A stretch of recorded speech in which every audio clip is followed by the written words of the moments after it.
Happy holidays, everyone, and welcome to the Implausible. We're going to take a quick break from our ongoing schedule of episodes on various cyber-related themes and look at the 2024 Doctor Who season over the next two podcast episodes. We'll start with a rundown of the 14th series of the new Doctor Who, or Disney Series 1, depending on how you count these things, and we'll follow that with a look at the 2024 Christmas special next episode. As Doctor Who is a bit outside my wheelhouse, I'm joined once again in this discussion of all things Who by Dr Aiden Buckland, who joins us on this episode of the Implausible.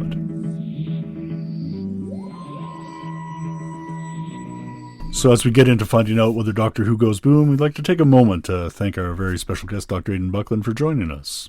It's been a year since they've been on the podcast, even though we've talked in the intervening months here and there. So yeah, welcome back to the Implausible.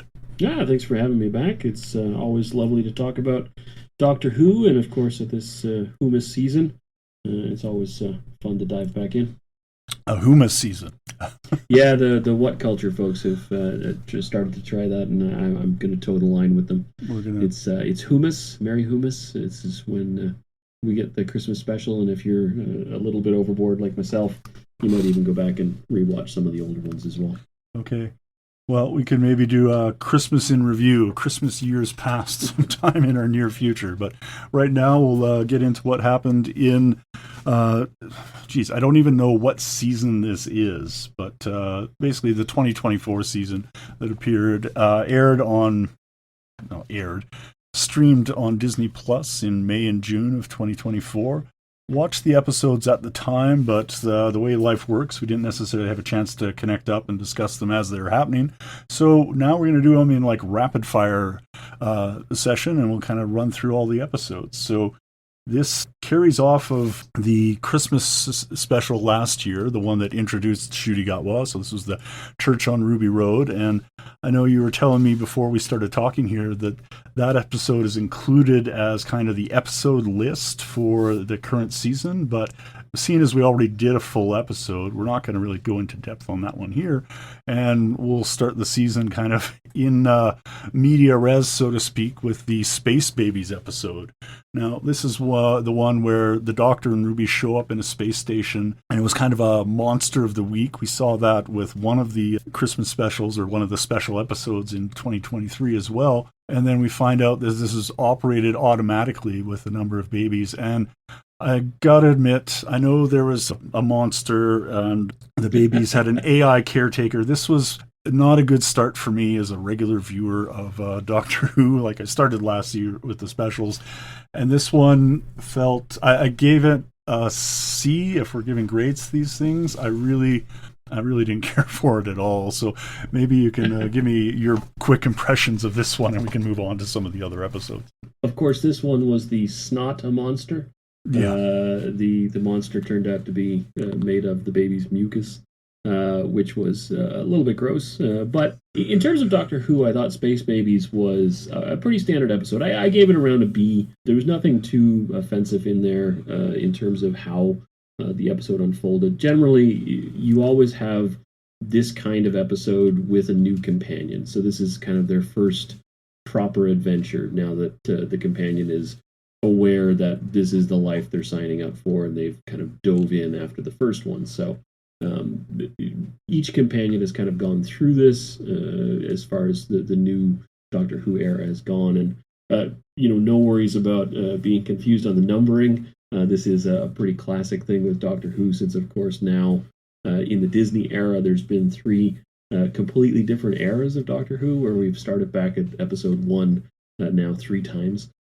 So it is understandable. Even Disney seems to not quite understand where they're placing things, because both the Church on Ruby Road is both the first episode of this previous season and also listed as a special unto itself. So this is a very Doctor Who thing in terms of the numbering. Okay, so if we were comparing this to like a more traditional episodic television, back when, say, Star Trek Next Generation or X-Files would have, a 22 or 24 episode season, you'd have a lot of those filler or Monster of the Week or Planet of the Week kind of episodes, where you kind of get used to the regular vibe of the of the show and how the pair interacts or what have you. So this was kind of filling that role in a abbreviated season where we saw some other more high points. And I think that's kind of, that vibe episode has really been a casualty of like the streaming era. Like, okay, we've got 8 or 10 episodes, we're going to hit all the high points, but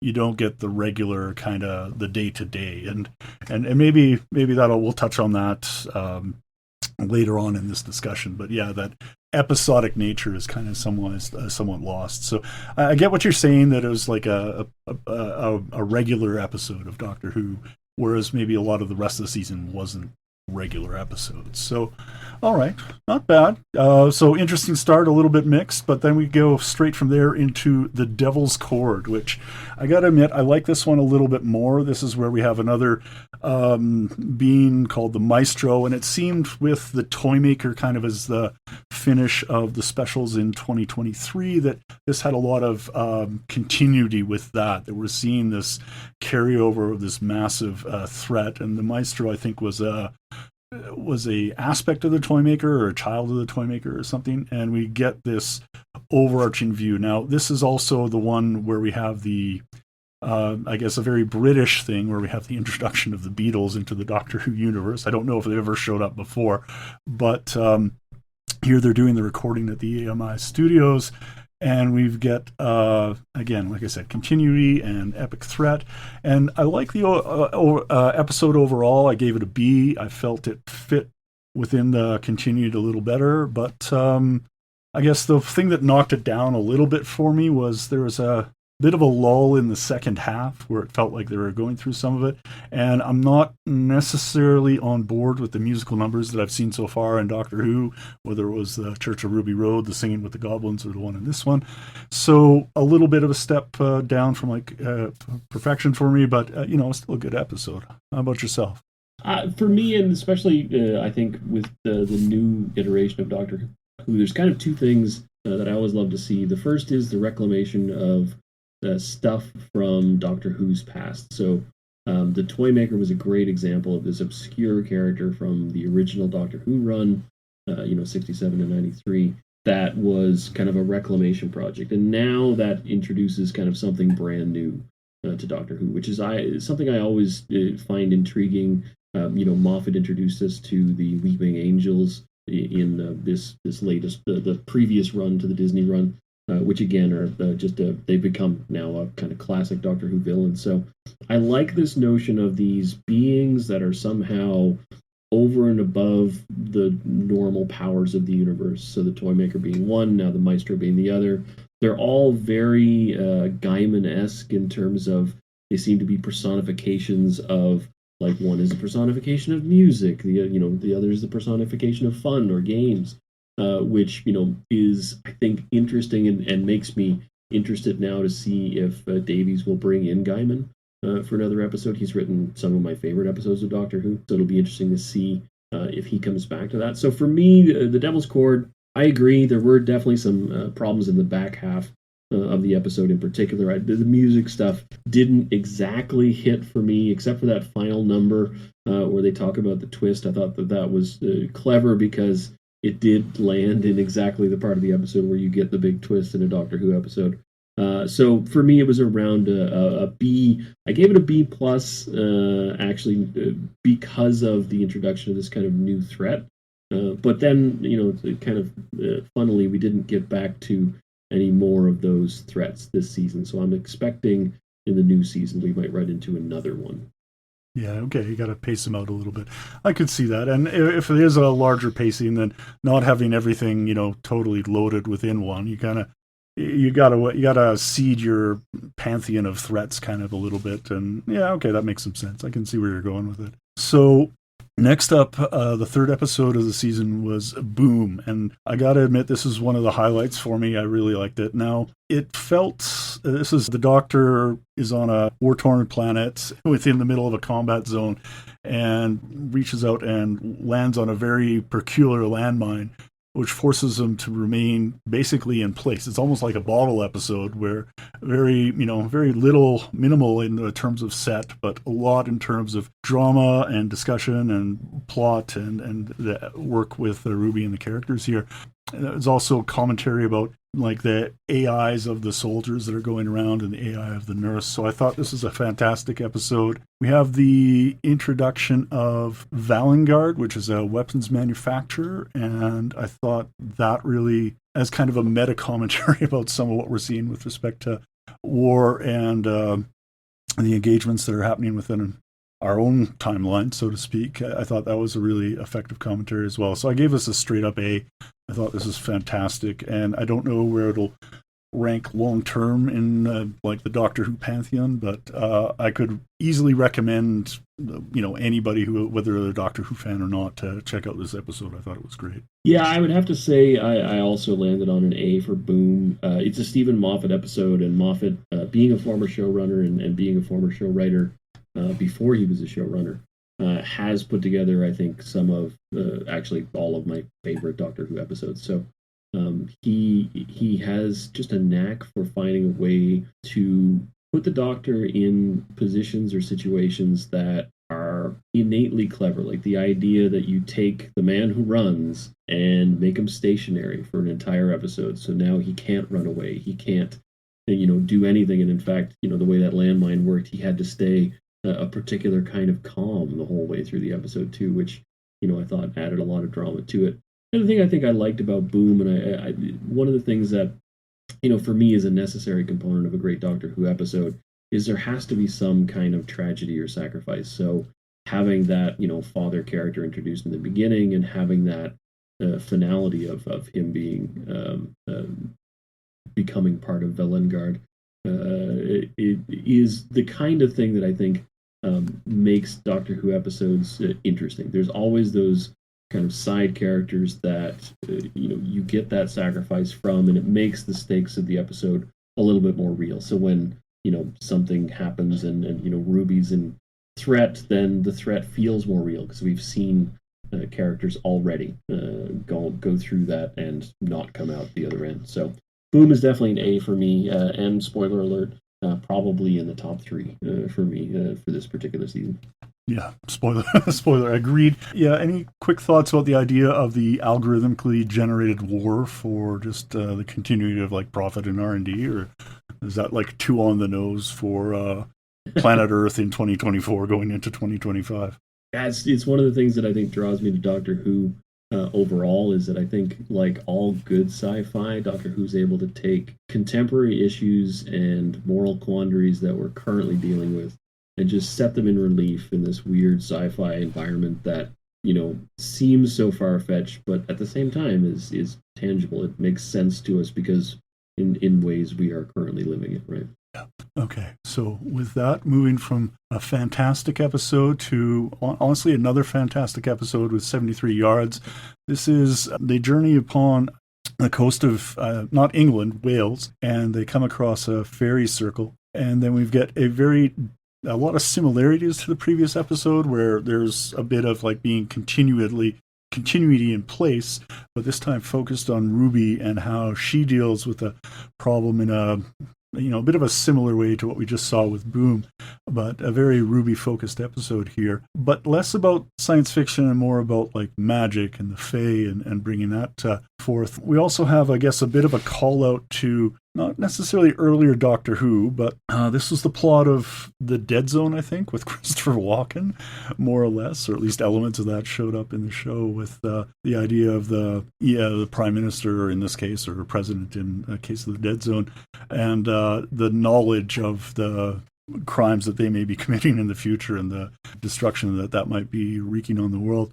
So yeah, this was an A- for me, and the only reason it kind of came down a bit of a step from Boom, I think, is because of that pacing. In a larger season, if you had a few episodes in between this, some more regular episodes, but then you had the 1-2 punch of Boom and then 73 yards, and it just the parallels were there. Strong episode, but I just kind of brought it down a little bit.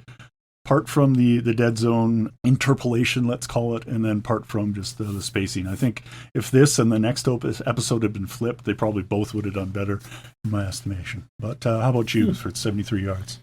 Yeah, I'd say that this one is far and away my favorite from the season. It reminded me a lot of Blink, so a doctorless episode, which again, it puts all the pressure on the companion. In this case, we have a companion that we're going to come back to with Ruby, but watching her work through it, I really liked the horror elements of having the person 73 yards away.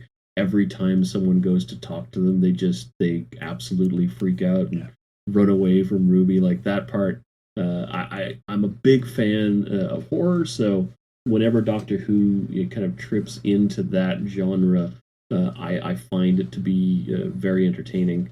And I liked this one as well in terms of the companion coming to terms with. So we've seen this to some extent, in flashes here and there.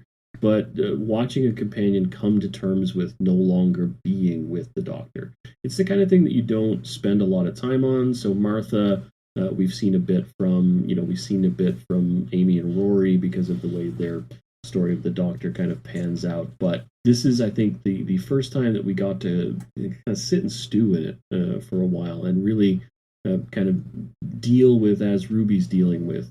She still has the weird crisis that is happening, which usually would be the kind of thing the Doctor would help her with, but he's not around, and she has to figure it out on her own, and also kind of get over the fact that she had this weird, wonderful, wacky little blue box that would take her places and now can't. So I thought that was the thing that pushed it over the edge for me. It is the kind of thing that I like horror and sci-fi mashed together. I especially like it when it's a Doctor Who property, and again, watching how Ruby develops as a companion who is doctorless, I thought really kind of sold the episode for me. Fantastic stuff. No, again, high marks, and just here for me, it was just the kind of the positioning of it. But if you ask me on a different day, I could swap the two.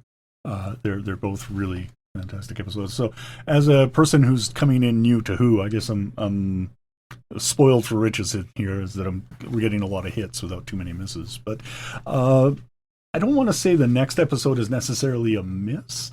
I think the Dot and Bubble, where we looked at the citizens of Fine Time with social media influencers continually surrounded by a sphere of their own making.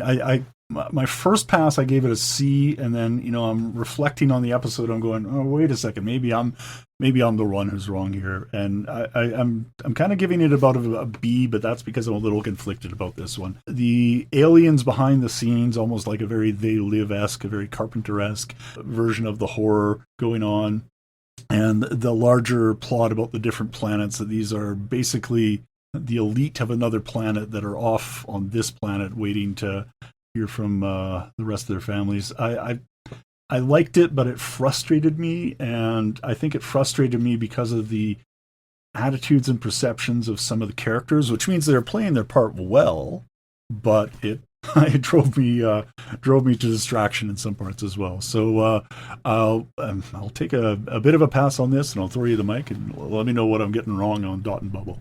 I tend to find this one, and for me, this season really is the core four. It's Boom to Rogue, where the season really had the strongest of elements. And again, Dot and Bubble is that great service that sci-fi provides us by taking something that's happening now and putting it in such an absurd kind of remote, removed position that we can really play with it. And I thought Dot and Bubble did such a great job of that. Fine Time as a broken utopia was just a fantastic setting. And to me, again, one of the things that really sells this episode is the Doctor has oftentimes won the day, but still lost. And the ending of Fine Time, I thought, was what really put the episode over for me, is this idea that, okay, we get our protagonist, who is super annoying throughout the whole episode, finally get her down to the place where she can be safe, and she rejects the Doctor because of what he looks like, and that prejudice is still within her, and that is what's preventing her from listening to him, which would preserve their lives, but clearly they're going to go on and run into lots of bad things on their own. So I like that the kind of Pyrrhic victory, where the Doctor gets the main objective completed, but then still finds a way to kind of lose at the end, which I think is the kind of thing that Doctor Who does quite well. He is constantly going from kind of heartache to heartache as he moves from one adventure to the other, and this was a great example of kind of one of those little heartaches that happen as he goes. Okay, I appreciate that. I'll maybe inch up a little bit to like a B plus, but it was tough. But I agree that this streak, this run of episodes they had in the middle of the season was fantastic, because that leads into which I think was my favorite episode overall, though again the other ones are great too. Rogue, where we have the Doctor and Ruby at a party in England in the Victorian era, I guess, and we have them kind of split off in various parts of the party, but then the Doctor finds someone who's an equal or a match in Rogue, who's a bounty hunter trying to track down some party guests that are not necessarily what they seem. And this is a commentary on cosplay and a commentary on like misinformation, and also the notion of sacrifice that you mentioned earlier that they could have for each other. I thought this was really a fantastic episode that I enjoyed on the rewatch still. So Rogue I gave a straight up A2. Not big on A pluses for episodes, but it was good and it was entertaining. So how do you feel about Rogue? Yeah, of the strong four, this was not. I think it was probably my least favorite of the 4 episodes, but that's still putting it kind of heads and shoulders above the remaining 4 episodes, the first 2 and the last 2. In terms of what it gives us. Again, something new to Who, and not really, but there's companions are almost always attracted to the Doctor in some way. We've had several in the new Who era that are, physically attracted to him in various ways, or her. Actually, it happened with Jodie as well. But I thought this was interesting because this is the first time we see the Doctor get smitten with someone, and maybe not the first time we've seen it, but the first time where we get to play it out to an extent. And then again, like the whole sacrifice at the end, I think, again, speaks to those kind of little heartaches. The Doctor is the kind of character who goes kind of from one tragedy to the next, and it's one of the things that keeps him running, or her, in the time that he was Jodie. Just that, these are the things that, kind of move him from place to place. So I thought Rogue was very interesting.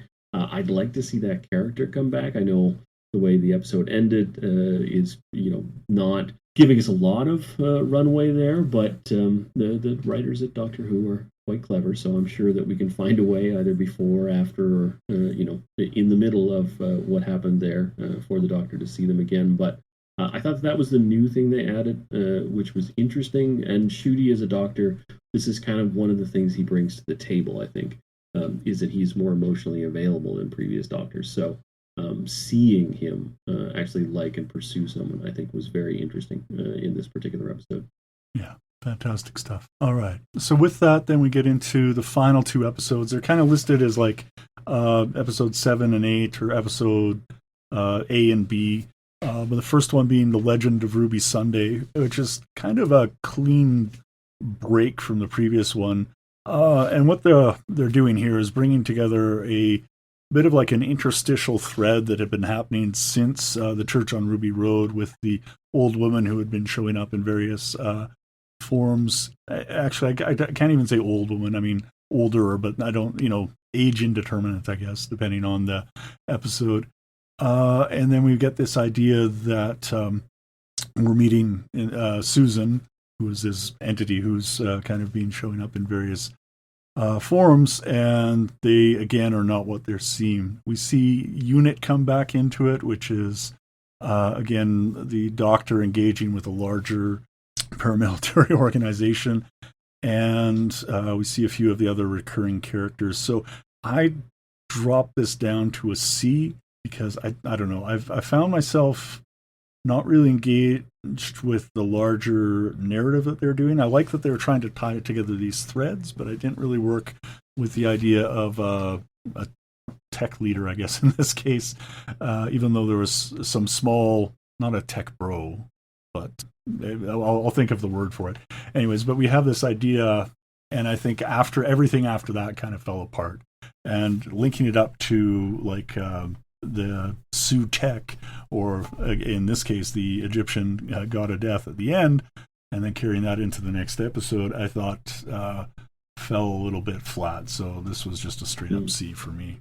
How about yourself? Yeah, I'd probably land, C plus, maybe a B minus. And again, like, I tend to look at these two episodes as one. So Doctor Who's had a long tradition of doing these kind of multi-episode stories, and it's actually something that goes back to the original series, which would sometimes release entire seasons as just one story. So it would be like, this is the Twilight of the Daleks, and it's like 5 episodes long.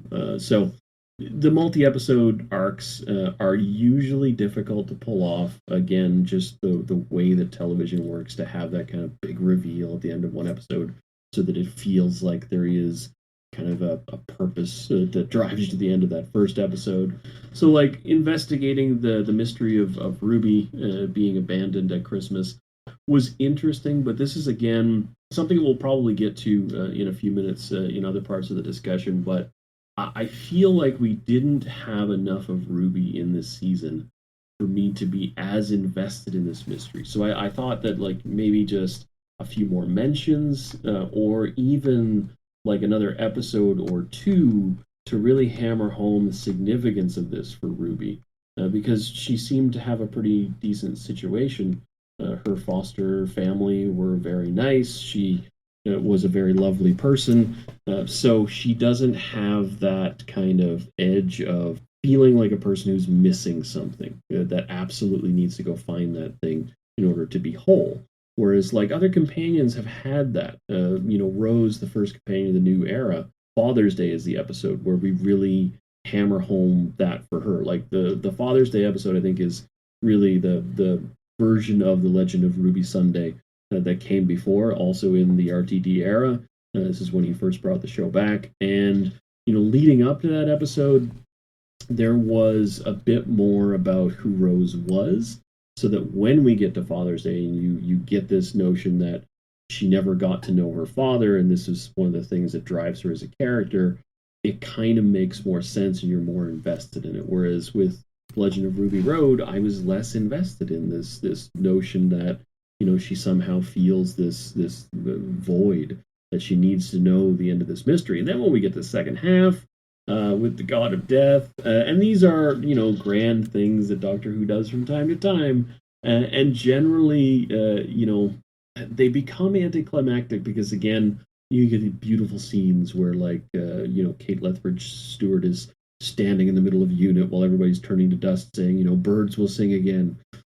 But at the same time that you're watching that happen, you know that, okay, everybody can't stay dust. This is just not the way that this is going to end. There's a previous episode, again, at the end of a season where, like, everybody gets converted into something, or everybody gets turned into the Masters. Like, whenever the stakes get too big, inevitably, okay, well, now the Doctor's going to do his or her thing, and that's just going to get reversed. So, it kind of ramps the stakes past that suspension of disbelief to the point where it breaks. And I'm like, okay, there's no way that they're going to end the show with everybody dying. That's just not going to happen. So we're going to get to, a nice, pleasant ending. I did like, however, though, the end of Empire of Death with Ruby going off on her own. Because, again, that's something that companions don't do in Doctor Who. There's one companion that does it. She is amongst my favorite companions because of it.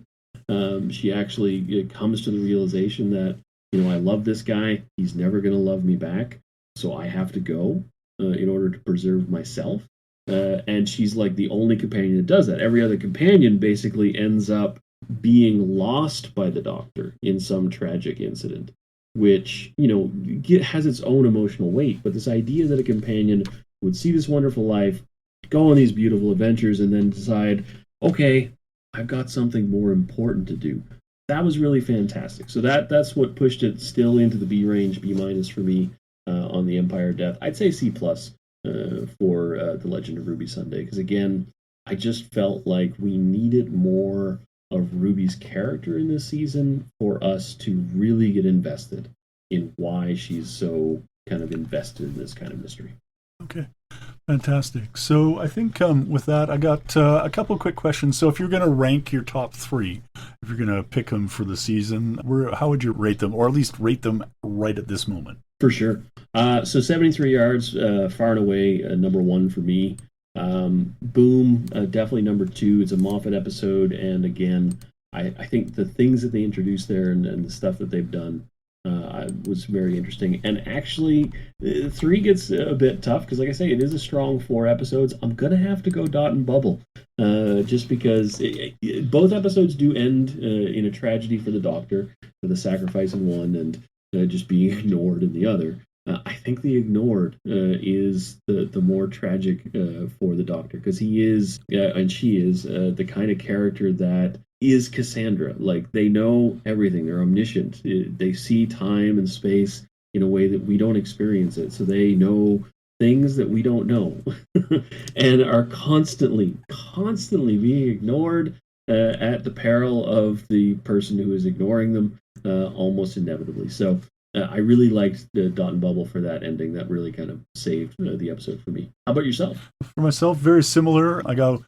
Boom, Rogue, and 73 yards with, a little bit of flex. Any given Sunday, you ask me where I'm rating them, and I think those 3 will be in the top 1. Based on your discussion, I'm probably bringing Dot and Bubble is probably 4th for me, and then some of the other episodes fall away from there. But yeah, just a fantastic middle section to the season.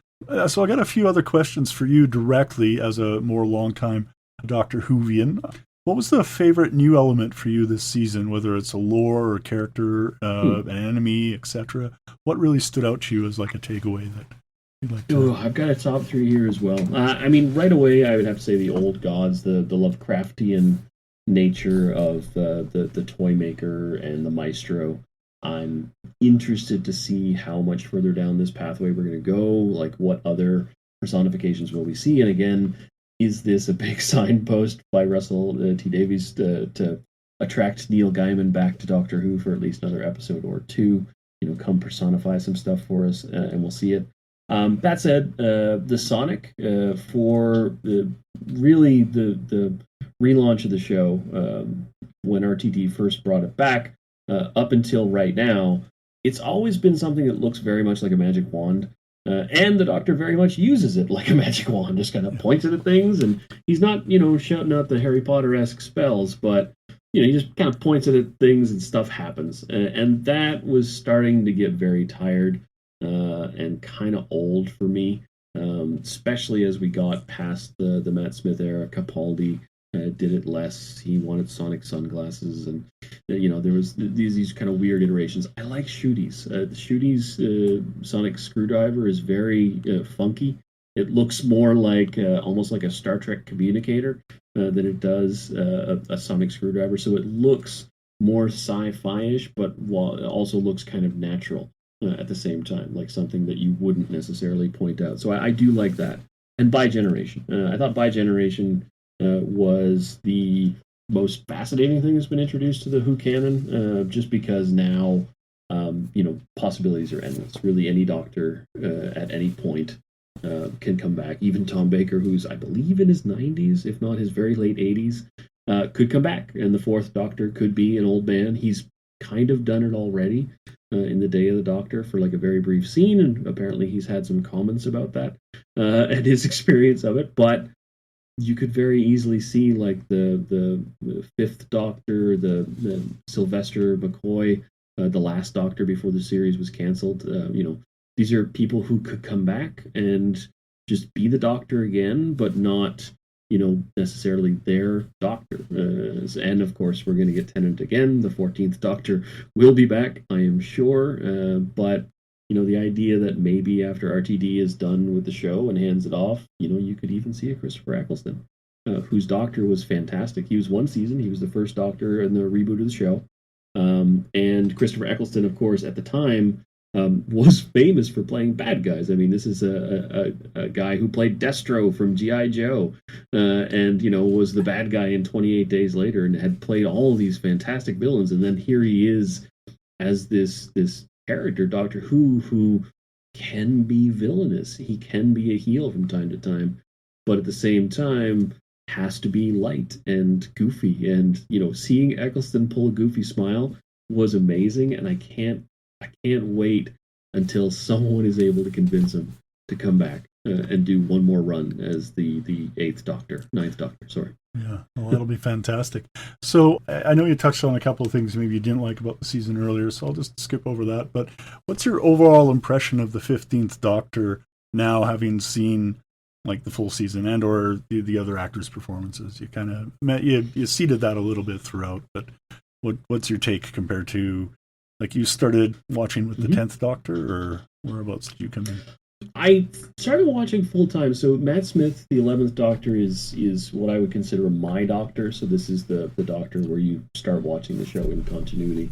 I had seen Waters of Mars with Tennant, which piqued my interest because it was an episode that ends in exactly the way that you would expect a sci-fi doing the story that they're doing to end, and then the epilogue comes and just smacks you in the face with just this complete reversal, and that got my attention. So the 11th Hour was the next episode up. Here in Canada, we have a channel called Space.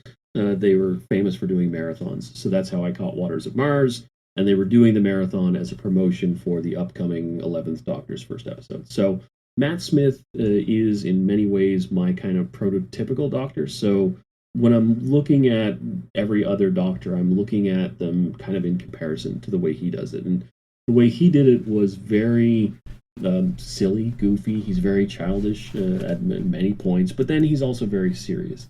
What I really enjoy about Ncuti is that he is ceaselessly buoyant. He just is this glowing center of every scene that he's in. That smile is very disarming. This year's Christmas special, just the intro sequence of the ham and cheese toasty and pumpkin latte. It's that smile that's very disarming. I'm liking as well as he goes with the Doctor's character, watching him put on all of the other kind of accoutrement that comes along with being the Doctor. So the Doctor, like any long-standing kind of franchise character, like your Batman or your Sherlock Holmes, there are things that they have to do as a part of being that thing. So, in Batman, you're going to have to put on the cowl at some point. You're going to have to drive a cool car. So watching Ncuti go through not just kind of the psychic paper and like the little gadgets that Doctor Who has, but go through the emotional beats that every single Doctor has gone through is very interesting. Because I think the Doctor, when he's up, like the Doctor is someone who is, and he's from Gallifrey, so we don't know what their name for this is, but he is very similar to someone who's living with the condition of bipolarism, where his highs are really high. When he is having a good time, he's having a great time. And just, all that joy and all of that excitement. When he's low, he's really low. Because it's usually, it's a companion has left and he's in that post-companion funk. So watching Ncuti put those pieces on now, after seeing the season, I think is very interesting. And, this is a Doctor that I could, see going for another, 3-4 seasons. I find him very enjoyable in terms of what he brings to the role and how he goes about it. He's the first Doctor in a while, I think, that didn't have to become the Doctor. Whereas Capaldi, I really felt a lot of his first season is really the character resisting all of those things that make the Doctor, and then eventually he gets the outfit and he starts doing the things. Jodie, did really well, but again, it was a slow burn for her run as Doctor. So really, she starts to really feel like the Doctor, like midway through, and then, by the end, it really starts to get cooking, and she's starting to play with all of the pieces. But, the Chibnall era is one that kind of gets cut short, and for my own taste, that was a good thing, because it really wasn't firing in a lot of ways. But Ncuti, I think, is definitely, I would say, probably my second favorite at this point. And I know that that's probably controversial among other Doctor Who fans, especially in the new era. David Tennant is the Tom Baker of the new era. If you like Doctor Who in the new era, you have to like the 10th Doctor. And I do. David Tennant is a fantastic Doctor. Love what he does with the character. But, Matt Smith is always going to be my Doctor. And Ncuti, I think, is a good close second in terms of being able to do a lot of the things. It's the range that you have to play the role of being able to be, as young as you look, but Yoda-like age in terms of you're 900 to maybe 1100, maybe 1300 now. I'm not entirely sure how old he is anymore, or they are, I guess, anymore, because of the way that they've done some of the plot points in the past few seasons. So that, I think, Ncuti is doing quite well, and I'm looking forward to the next season. I noticed that there was a bit of a controversy at the end of last season because the pitch to the Christmas special kind of gave us the indication that we're not going to have the same companion. And the way the season ended, you kind of get the impression that Ruby's not coming back. But it seems as though she's coming back at least for an episode or so. So I do like that we're going to get back into that relationship. I think they had good chemistry together. Again, another one of the things that is kind of core to a Doctor succeeding for me. Again, Capaldi and Jenna Coleman, they just didn't click for me in the beginning, and that was mostly because Jenna Coleman and Matt Smith did. Yeah. So, when you see two people really have great on-screen chemistry, you take one of them away, replace them with someone else, and the chemistry is just not there in the same way, or it just doesn't fit the same whole. That really, that can hinder a Doctor. And I think the same with Jodie. They just loaded her up with too many companions, so there was no core relationship. It was her and the fam, and the fam was an interesting twist, but it kind of detracts from really getting to know who are these two people that are in this box, or who are these three people. I think the best trio is for sure Matt Smith, Amy, and Rory, because they are. Amy's a great companion, but Amy and Rory together are like the best companion, because you get kind of the hot and cold, you get the yin and yang, you've got someone who is absolutely 100% smitten and worships the Doctor, and her husband, who does not. He just doesn't. Arthur Darvill, the way he plays the character is just fantastic, because he knows how dangerous the Doctor is. Yeah. Because the Doctor makes people want to do things to impress him, and that's usually the thing that makes him dangerous to other people, which, that's the thing I think I really liked. And I think Ncuti and Ruby have a nice chemistry, which is really kind of one of the things that has helped him as well in his first season, is that they're both likable, and their chemistry together makes them likable as a duo. So it'd be interesting to see how he goes with new companions, though, because the Doctor always has new companions. Yeah, we got a bit of a glimpse of that, and we'll talk about that glimpse in our next episode. So thank you for joining us. It's been, I think, a fantastic season, or at least the core of it was fantastic, and I'm really looking forward to seeing some more of it. So again, thank you for joining us on this one, Dr. Aiden Buckland. I'll have a few quick notes here at the end, and then we will talk. If you can join us next episode, we'll talk about just the Christmas one, seeing as we have a tradition now. Once it happens, then the second time it's tradition. So we'll start our tradition here, and we'll talk about the 2024 Christmas episode, Joy to the World, in our next episode of the Implausible Pod. Sounds great. Thanks for having me. Hey, anytime. Once again, thank you for joining us on the Implausible Pod. I'm your host, Dr. Implausible. You can reach me at drimplausible at implausipod.com, and you can also find the show archives and transcripts of all our previous shows at implausipod.com as well. We'd like to once again thank our guest, Dr. Aiden Buckland, for joining us for this episode and for our next episode as well, which should be available in a day or two, where we discuss the 2024 Doctor Who Christmas special. The show is licensed under a Creative Commons 4.0 share-alike license, and while there is no advertising associated with the show and no cost for you, the users, we do ask that you share it with a friend or two, as that helps us expand our reach. However, if you are so inclined, there is a Buy Me a Coffee link included with each show. Any funds donated there would go to hosting and server costs. Finally, all episodes and transcripts are available at the show website as well as the implausible.blog. You can check them out there. Until next time, take care, have fun.